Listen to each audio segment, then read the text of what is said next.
जय श्री राम। शंखनाद में आपका स्वागत है। ममता बनर्जी से अलग हुए 20 सांसदों को तो नया ठिकाना मिल गया। NCPI, nationalist citizens party of India, इसमें विलय के लिए स्पीकर को पत्र लिखा हुआ है। अब स्पीकर इस पर फैसला लेंगे। लेकिन ममता बनर्जी की एक और सांसद हैं जिन्हें कहीं ठिकाना नहीं मिल रहा है और इसके कारण उनका फ्रस्ट्रेशन बढ़ा हुआ है, गुस्सा बढ़ा हुआ है और इस गुस्से को वो दूसरों पर निकाल रही है। एक एक सांसद, एक एक नेता को निशाना बना रही है जो कि ममता बनर्जी से अलग हुआ है। महुआ मोइत्रा बहुत परेशान है और इसलिए परेशान नहीं है कि ममता बनर्जी अकेली पड़ गई है, टीएमसी कमजोर हो गई है और अब आने वाला समय में क्या होगा इसको लेके परेशान नहीं है। उनकी परेशानी ये है कि उन्हें कहीं किसी पार्टी में ठिकाना ही नहीं मिला। महुआ मोइत्रा को कोई नहीं पूछ रहा है, कोई भाव नहीं मिला है। ना तो उन्हें 20 सांसद पूछ रहे हैं, ना उन्हें बीजेपी पूछ रही है और जहां वो बैठी हुई है उस पार्टी का कुछ अता पता नहीं है। महुआ मोइत्रा का हाल इस वक्त बड़ा खराब है और इसका गुस्सा वो अपने साथी सांसदों पर, नेताओं पर लगा रही है, निकाल रही है उस गुस्से को। ऐसा तो है नहीं कि किसी पार्टी से पहली बार नेता सांसद छोड़कर गए हैं।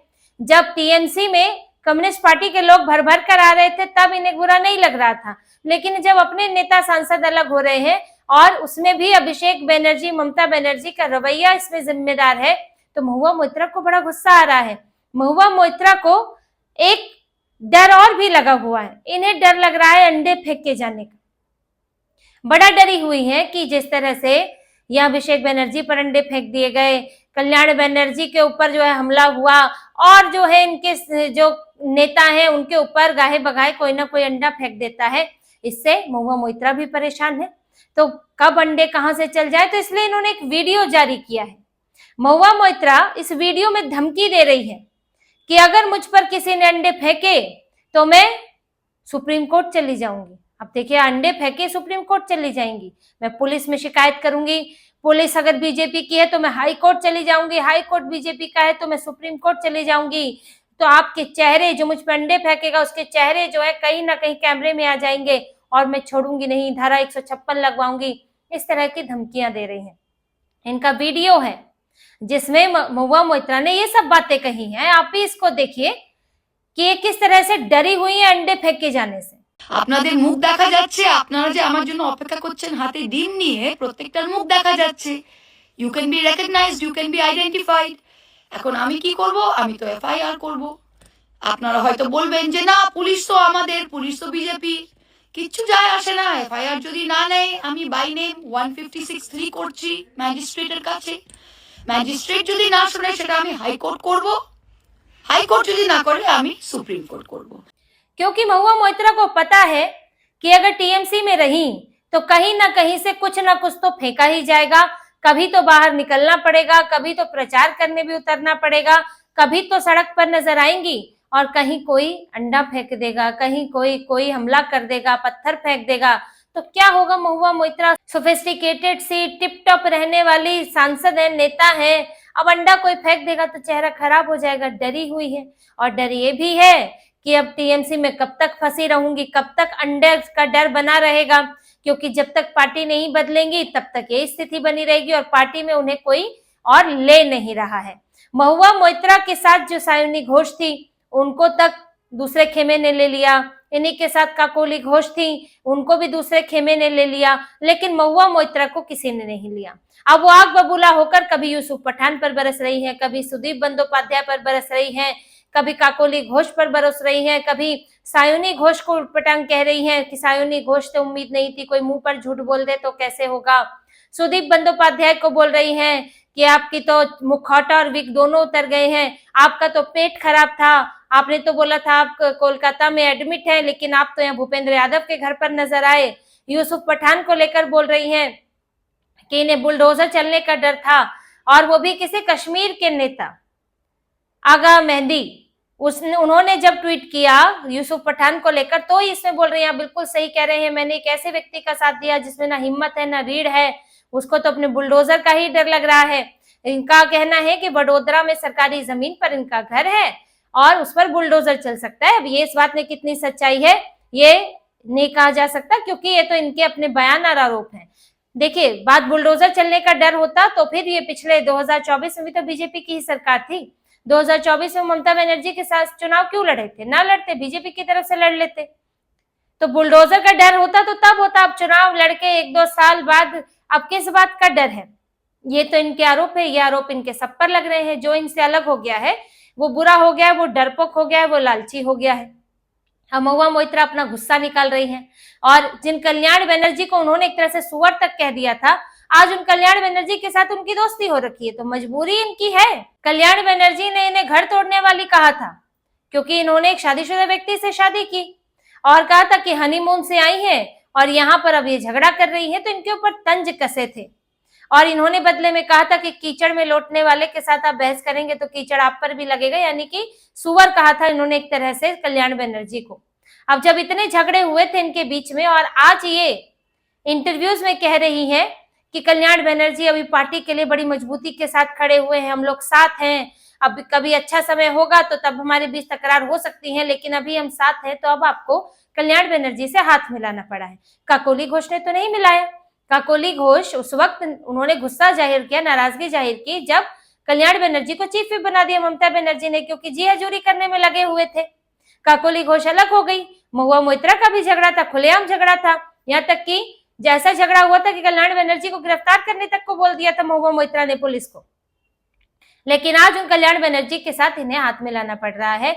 तो ये मजबूरी ही है महुआ मोइत्रा की। आज महुआ मोइत्रा आपको बड़ी एक्टिव दिखेंगी, आए दिन बयान दे रही हैं। इतना तो कल्याण बनर्जी की तरफ से भी बयान नहीं आ रहा है, जबकि बड़बोले हैं इतने, किसी और की तरफ से भी नहीं आ रहा है, लेकिन महुआ मोइत्रा की तरफ से आ रहा है क्योंकि गुस्सा निकल रहा है।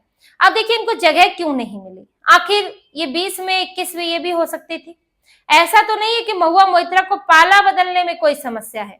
इनका तो मामला ऐसा है कि इन्हें सुरक्षित ठिकाना चाहिए, चाहे इस पार्टी मिले चाहे उस पार्टी मिले। अब महुआ मोइत्रा को तो लेकर निजी जिंदगी में भी ऐसे आरोप लगते हैं कि इन्हें सुरक्षित ठिकाना चाहिए। कल्याण बनर्जी ने तो यही कहा कि घर तोड़ा है और घर तोड़ के अपने लिए जगह बना ली है, तो फिर ये तो राजनीतिक पार्टी के आरोप है। तो महुआ मोइत्रा के साथ समस्या ये है कि जो प्लानिंग है, जो इनसे अलग हुए सांसद हैं, जो बीजेपी की प्लानिंग है, वहां ये फिट नहीं बैठ रही है। देखिए जो 20 लोग अलग हुए, बीजेपी उन्हें अपनी पार्टी में तो नहीं ले रही है, उनको एक दूसरी पार्टी में विलय कर रहे हैं, क्योंकि बीजेपी दो चीजों से बचना चाहती है।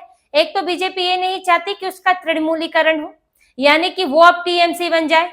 जैसे कि कम्युनिस्ट पार्टी से जब टीएमसी जीती तो वो खुद कम्युनिस्ट पार्टी बन गई, वही यूनियनबाजी, वही जो है कटमनी, उसी तरह की गुंडागर्दी। तो एक तरह से ये जो एक तरह से गलत संस्कृति थी वहां की, गलत तरीके थे, वो टीएमसी को खा गए, उन पर उन्होंने कब्जा कर लिया, क्योंकि वही लोग उठ के टीएमसी में आ गए। तो बीजेपी ये नहीं चाहती कि टीएमसी के वही लोग, वही कैडर, वही सब आ जाए और फिर वही कटमनी उगाही का सिलसिला चलता रहे और बीजेपी भी टीएमसी बन जाए और लोगों से जो वादा किया था वो अधूरा रह जाए। क्योंकि जब एक बार आप इस ट्रैप में फंसते हैं, आपके नेता गलत तरीके अपनाते हैं, उससे गलत तरीके अपनाकर दबदबा कायम करते हैं, वोट हासिल करते हैं, पैसा हासिल करते हैं, तो फिर जब आप शुरुआत में उन्हें नहीं रोकते तो फिर वो आपकी जरूरत बन जाते हैं। आपको लगता है बाद में, जैसे ममता बनर्जी को भी दिक्कत होने लगी थी कि आज आप इस नेता को छेड़ोगे, उसे पकड़ोगे तो उसका जो आधार है वो भी खिसक जाएगा, आप वहां से चुनाव हार जाओगे। तो इसीलिए बनने ही नहीं देना है। इसलिए बीजेपी इन सांसदों को, इनके कैडर को नहीं चाहती और यहाँ तक कि पार्टी में अभी रोक भी लगा दी थी। शुभेंदु अधिकारी ने कहा था कि पार्टी में अभी नए लोग नहीं चाहिए। फिर दूसरी बात, बीजेपी ये भी नहीं चाहती है कि इनके लोगों को तुरंत अपने पास बुलाकर जनता का गुस्सा मोल ले, क्योंकि जनता ने इन्हीं लोगों को रिजेक्ट किया है। भले ही ये 2024 में जीते थे, लेकिन आज इनकी पार्टी को जनता ने रिजेक्ट किया, इनसे नाराज है वहां के लोग। तो अगर आप इन्हीं को पार्टी में भर लोगे तो अब आपको इनसे जुड़ा जो गुस्सा है वो अब आप तक आएगा। लोगों को लगेगा कि हमने इन्हें वोट नहीं दिया, ये तो उधर ही चले गए, तो फिर ये तो वही काम करेंगे जो ये पहले कर रहे थे। और ये बात इन 20 सांसदों की नहीं है, क्योंकि सांसद आता है, उसके साथ समर्थक आते हैं, कैडर भी आता है। इसीलिए बीजेपी अभी इनसे दूरी बना रही है। एनडीए का आप हिस्सा हो सकते हैं, एनडीए में आप वोटिंग में मदद करेंगे, वो एक अलग बात है, बिलों के दौरान मदद करेंगे, लेकिन आप जो है हमारी पार्टी का हिस्सा नहीं हो सकते हैं। फिर इसके बाद ये लोग अपना चाहे जो करें। अब हो सकता है इसमें से कुछ सांसदों को बीजेपी ले ले, लेकिन सभी को नहीं। अब सायोनी घोष को बीजेपी क्यों लेगी, जिसने इतना भद्दा मजाक किया भगवान शिव को लेकर, और जो मक्का मदीना गाया करती थी, उनको बीजेपी लेकर अपने को बदनाम नहीं करना चाहती है। कुछ साफ सुथरी छवि वाले हैं सांसद, जिसमें काकोली घोष हैं, शताब्दी रॉय हैं, इस तरह के कुछ है, तो बीजेपी आगे चलकर लोकसभा चुनाव के दौरान उन्हें ले सकती है, क्योंकि लोकसभा में बीजेपी का जो प्रदर्शन रहा है वो उतना बेहतर नहीं रहा है और बीजेपी उसे बढ़ाना चाहती है। तो हो सकता है कि कुछ सांसदों को इधर जगह दे दी जाए, लेकिन सभी को नहीं दी जाएगी। अब वो अपने अलग गुट की लड़ाई लड़ते रहे, जैसे कि ऋतुव्रत बनर्जी अब अपना टीएमसी पर अपने अधिकार के लिए लड़ाई लड़ रहे हैं कि भाई अब टीएमसी हमारी है, वो उसी जद्दोजहद में है। तो ये जो एनसीपीआई वाले सांसद हैं, फिलहाल जिन्हें वहां एनसीपीआई में ठिकाना मिला हुआ है, अगर ऋतुव्रत बनर्जी अलग टीएमसी बना लेते हैं तो ये उनके साथ हो जाएंगे। तो फिलहाल ये कुछ देर की एक तरह से कुछ समय का सहयोग है, लेकिन बाद में बीजेपी इनको अपने साथ सबको नहीं रखने वाली है, इनका ठिकाना अलग रहेगा। और ममता बनर्जी से छीनकर जब ममता बनर्जी किनारे हो जाएंगे, अभिषेक बनर्जी किनारे हो जाएंगे, तो ये लोग टीएमसी का हिस्सा बनेंगे। अब ऐसे में ये लोग भी नहीं चाहते हैं कि महुआ मोइत्रा जैसी कोई नेता इधर आए हमारे खेमे में, क्योंकि महुआ मोइत्रा जिस तरह के उन्होंने काम किए हैं, चाहे हीरानंदानी को कोड देना हो, अपना पासवर्ड देना हो, उनसे सवाल पूछने की, अडानी के खिलाफ सवाल वो भर रहा है, हीरा जो एक बिजनेसमैन जो अडानी का राइवल है, प्रतिस्पर्धी है, वो सवाल भर रहा है महुआ मोइत्रा की तरफ से, जिससे कुछ उस क्षेत्र की जानकारी मिल सके जिसमें अडानी आगे बढ़ रहा है। तो ये इसमें महुआ मोइत्रा ने एक तरह से अपना पासवर्ड, लॉगिन पासवर्ड बेच दिया। इनकी तो संसद ही चली गई थी इस मामले में। तो पहले ही इतने बड़े भ्रष्टाचार में घिरी हुई है। ममता बनर्जी ने एहसान किया था कि इसके बावजूद भी इन्हें नहीं निकाला। फिर इनका जो अलग केस चल रहा है इनकी निजी जिंदगी में, वो सब चीजें हैं। फिर प्रशांत किशोर के साथ जो इनके व्हाट्सएप चैट लीक हुए थे, उससे भी एक नया विवाद खड़ा हो गया। तो जिस तरह से ये भ्रष्टाचार में भी लिप्त हैं, विवादों में भी लिप्त हैं, और ये इस तरह के बयान भी उटपटांग बयान देती हैं जिससे विवादों में घिर जाती है, तो इनको नेता लेना नहीं चाहते। तो वो 20 भी इनको अपने में रखना नहीं चाहते। और बीजेपी तो इनसे 100 कोस दूर चलती है। देखिए उस 20 को, ये 20 इनको लेंगे भी कैसे, महुआ मोइत्रा को। देखिए आज बीजेपी ऐसा तो है नहीं कि 20 लोग जो हैं वो अपने बिना किसी सपोर्ट के अलग हो गए। ये तो है कि बीजेपी का सपोर्ट रहा है। भूपेंद्र यादव से मुलाकात हो रही है, निशिकांत दुबे से मुलाकात हो रही है। अब निशिकांत दुबे वही है जिन्होंने महुआ मोइत्रा के खिलाफ शिकायत की थी। अगर महुआ मोइत्रा इन 20 लोगों में शामिल रहेगी तो बीजेपी कैसे, बीजेपी के नेता सहज हो सकते हैं? निशिकांत दुबे कैसे सहज होंगे बात करने में? क्योंकि ऐसा निशिकांत दुबे अपनी मर्जी से तो लाए नहीं थे वो कागज, ऊपर वालों से सहमति होगी तभी तो शिकायत की थी। इसलिए महुआ मोइत्रा को बीजेपी आसपास भी फटकने नहीं देना चाहती, ना तो इन विरोधी गुट में, और अपनी पार्टी तो छोड़ ही दीजिए। इसलिए महुआ मोइत्रा को किसी ने पूछा तक नहीं कि आप पार्टी बदलेंगी, कि आप ममता से अलग होंगी, उनको किसी ने पूछा भी नहीं है। और इसी बात का इन्हें दुख गम लग रहा है कि मेरा कहीं ठिकाना नहीं रहा, और ममता बनर्जी के जिस गुट में मैं हूं उस गुट का कोई भविष्य नहीं दिख रहा है। अगला चुनाव जीतना भी मुश्किल हो जाएगा, फिर संसद आप भूल जाए। अब ये भी हो सकता है कि महुआ मोइत्रा कल को, अगर ममता बनर्जी खुद कांग्रेस में चली जाती है तो बात अलग है, तब तक महुआ मोइत्रा पीछे पीछे चल देंगे। लेकिन अगर ममता बनर्जी नहीं जाती है तो हो सकता है आने वाले समय में महुआ मोइत्रा कांग्रेस में जाने के प्रयास करें। कांग्रेस ले या ना ले वो एक बात अलग है, लेकिन कांग्रेस के पास जाने का प्रयास करे, ताकि किसी तरह सांसद ही बनी रहे। चाहे यहाँ से ना बनी रहे तो राज्यसभा सांसद किसी तरह बना दे कि संसद में आना जाना रहे। तो महुआ मोइत्रा को अपना ठिकाना खोजना है, और वो ठिकाना इन्हें नहीं मिल रहा है, इन्हें कोई भाव नहीं दे रहा है। इसीलिए अब ये एक तरह से आग बबूला है, ज्वलनशील हो गई है कि हर जगह सब पर आग ही बरसाती फिर रही है। लेकिन असली अग्नि तो इनके अंदर जल रही है कि अब इनका राजनीतिक भविष्य खत्म होने को है। तो इसी तरह की और खबरें और विश्लेषण आपके लिए लाते रहेंगे। हमसे जुड़े रहिए, सब्सक्राइब कीजिए, कमेंट कीजिए। बहुत बहुत धन्यवाद। जय श्री राम।